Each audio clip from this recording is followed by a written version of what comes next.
ભરૂચ તાલુકાના કંથારિયા પાસે આજે અકસ્માતની ઘટના સામે આવી છે.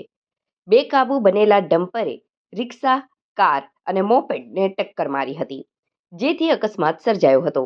આ અકસ્માતમાં મોપેડ ચાલક ગંભીર ઈજા થતાં મોત નીપજ્યું છે, જ્યારે 5થી વધુ લોકોને ઈજા પહોંચી છે. બીજી તરફ આ અકસ્માત સર્જી ડમ્પર ચાલક સ્થળ પરથી ફરાર થયો છે. તાલુકા પોલીસ સ્ટાફ સ્થળ પર પહોંચી તપાસ હાથ ધરી છે. પ્રાપ્ત વિગતો મુજબ ભોલાવ સ્થિત ડેરા તલાવડી વિસ્તારમાં રહેતા અજય ગોવિંદ રાઠોડ પોતાની પત્ની સોનલ રાઠોડ અને સાસુ શારદા સંજયભાઈ રાઠોડ સાથે રિક્ષા લઈને ભોલાવથી ડેરોલ જઈ રહ્યા હતા.